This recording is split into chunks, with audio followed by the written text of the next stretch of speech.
अस्सलामुअलैकुम, my name is doctor Khalood Imran. दौरान हमल पिंडलियों के दर्द की क्या वजूहत हैं, इसका इलाज क्या है। हमारे पास बहुत सी प्रेग्नेंट लेडीज रिपोर्ट होती हैं कि जी पिंडलियों में, टांगों में शदीद दर्द है, स्पेशली रात को होता है।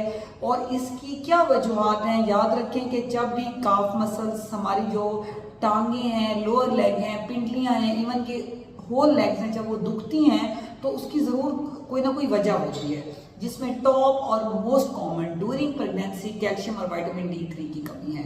अगर फीमेल दूध का इस्तेमाल नहीं कर रही, विटामिन D3 मिलता है ग्रीन लीफी वेजिटेबल से, सन एक्सपोजर से, अगर वो ये चीज़ें नहीं ले रही तो ऑटोमेटिकली उनकी पिंडलियों में दर्द होगा। अब आपने खुद इवेलुएट करना है कि आप में कौन सी वजह है। और अगर आप खुद इवेलुएट नहीं कर सकती तो मैं कहती हूँ कि जब प्रेग्नेंट लेडी जो है उसको जैसे प्रेगनेंसी होती है उसको फर्स्ट डे से अपने केस को बुक करवाना चाहिए। उसके बाद जो दूसरी अहम वजह है, जो हमारे पास रिपोर्ट होते हैं पेशेंट्स, वो हमारे पास आते हैं अनीमिया के साथ, खून की कमी के साथ। जब भी आपके जिस्म में blood levels, HB blood levels कम होंगे तो ऑटोमेटिकली आपको बॉडी एक्स होंगे, तमाम आपका जिस्म दुखेगा। और टांगे ज़्यादा इसलिए दुखती हैं कि जो प्रेगनेंसी है उसका इटसेल्फ प्रेशर होता है और वो एब्डोमिन, लोअर एब्डोमिन और लेग्स पे होता है, जो है एडिमा हो जाता है, पाँव सूज जाते हैं। तो उसमें अगर अनीमिया भी साथ होगा तो इस पेन को एग्रीवेट कर देगा। इसलिए अगर अपने आप को फर्स्ट डे से आप बुक करवाएंगे, अपने HB लेवल्स को चेक करवाते रहेंगे। एक फीमेल जो है उसकी हामला और HB लेवल 12 से 14 होने चाहिए। अगर 12 से कम है या इवन 11 से कम है, 11 भी एक्सेप्टेबल है, अगर 11 से कम है तो फौरन डॉक्टर से रब्ता करें ताकि वो आपकी कंडीशन के मुताबिक आपको ब्लड, IV, आयरन या मेडिसिन जो भी रिकमेंड करें, प्लस वो आपको फूड भी गाइड करेंगे। उसके बाद जो है वो जो तीसरी अहम वजह वो हमारे पास आती है BSR level, sugar diabetes in pregnancy.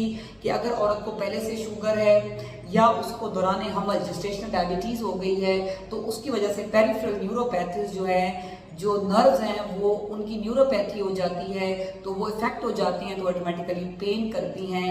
Lower leg pain उसमें बहुत ज़्यादा कॉमन है। उसके अलावा ये देखा गया है कि जो हामला खवातीन है, अगर उनकी जॉब ऐसी है कि जी लॉन्ग स्टैंडिंग जॉब्स हैं, ट्रैफिक पुलिस में हैं बच्चियां, या गार्ड्स हैं, या डिफरेंट कोई ऐसी है जिसमें वो ज़्यादा देर खड़ी हुई हैं, तो उसमें भी देखा गया है कि जो है बहुत ज़्यादा लॉन्ग स्टैंडिंग या ऑफिस वर्क कर रही हैं, बैठी हैं, पूरा दिन बैठी हैं, ब्लड सप्लाई वहाँ की नॉर्मल नहीं है तो ऑटोमेटिकली वहाँ पे लेग पेन हो सकता है। या वो बच्चियां जो कि बहुत ज़्यादा ट्रैवलिंग करती हैं, लॉन्ग ट्रैवल कर रही हैं, जी 7-8 घंटे का ट्रैवल है, मुसलसल गाड़ी में है, बस में है, तो ऑटोमेटिकली उसकी वजह से भी जो है आपका ब्लड फ्लो अफेक्ट होता है लोअर लिम्ब का और आपको पेन हो सकता है। यहाँ पर मैं एक रेयर डिजीज है उसको भी डिस्कस करूंगी जिसको हम PAD कहते हैं, पेरिफेरल आर्टरी डिजीज, जिसके अंदर हमारी जो फीमेल की वेसल्स होती है, शरियानें होती हैं, उनमें कोलेस्ट्रॉल डिपॉजिट होने लग जाता है, फैट डिपॉजिट होने लग जाता है और वहाँ की ब्लड सप्लाई अफेक्ट होने लग जाती है। तो ये भी बहुत कॉमन वजह है लोअर लेग पेन की। तो आपकी जो भी वजह है, जब आप डॉक्टर को दिखा रहे होंगे वो आपका CBC करेंगे, आपके BSR लेवल करेंगे, इसी तरह आपके लिपिड प्रोफाइल चेक करा लेंगे जिसमें हम कोलेस्ट्रॉल देखते हैं, ट्राइग्लिसराइड्स देखते हैं, HDL, LDL देखते हैं। तो जब आपको इवेलुएट कर रही होंगी तो वो आपको ज़रूर देख लेंगी कि कहीं HB की कमी तो नहीं, शुगर तो नहीं, कहीं आपको PAD, पेरिफेरल आर्टरी डिजीज की तरफ तो आप नहीं जा रही हैं, या वो आपकी प्रॉपर हिस्ट्री ले लेंगी, लॉन्ग स्टडिंग जॉब है, लॉन्ग सिटिंग जॉब्स हैं, लॉन्ग ट्रैवल है, वट एवर द कॉज जो है वो उसके मुताबिक आपको गाइड भी करेंगी, ट्रीट भी करेंगी ताकि आपको टाइमली पता हो। यहाँ पर मैं आपको ये ज़रूर कहना चाहूँगी कि जो हामला औरत है उसने एक बैलेंस डाइट लेनी है जिसमें प्रोटीन, विटामिन्स और फैट, कार्बोहाइड्रेट सब हों। उसके लिए उसको डेली का एग लेना है, दूध का 1 गिलास लेना है, हफ्ते में 2 दफ़ा गोश्त का इस्तेमाल करना है, ग्रीन लीफी वेजिटेबल्स लेने हैं ताकि विटामिन D मिलती रहे, मिल्क जैसे मैंने स्टार्ट में कहा उससे कैल्शियम मिलेगी। इसी तरह जो है वो फीमेल को चाहिए कि वो वॉक करे। कोई भी आप जॉब करती हैं, नो मैटर, लेकिन आपने ये कोशिश करनी है कि आपने सुबह शाम को 20 मिनट एटलीस्ट लाजमी वॉक करनी है।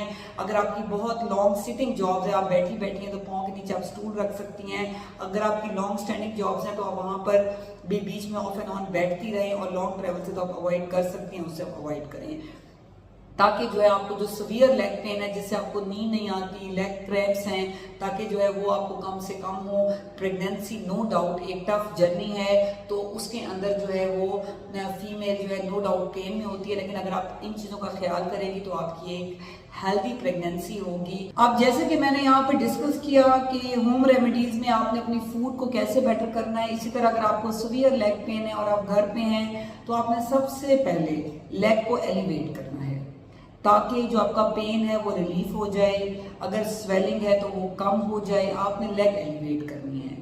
उसके अलावा हॉट वाटर बैग से आप इसको वार्म भी रख सकते हैं, क्योंकि जो गर्म पानी का अगर हम इसको हॉट वाटर बैग से मसाज करेंगे तो गर्माइश भी एक पेन किलर है। लोकल ऑइंटमेंट्स आती हैं, ब्रूफिन है, डिक्लोरान जेल है, उससे आप मालिश कर सकती हैं, या आप क्रे बैंडेज को भी आप हॉट वार्म करके हल्का सा गर्म करके टांगों पे आप उसको अप्लाई कर सकते हैं। अगर इन तमाम रेमेडीज के बावजूद भी अगर आप बेहतर नहीं होते फिर डॉक्टर से रब्ता करें। जैसे कि मैंने तमाम टेस्ट बताए वो आपको रिकमेंड करेंगे और उसके मुताबिक आपको ट्रीटमेंट बताएंगे। Stay safe, stay healthy. Thank you so much. Allah Hafiz.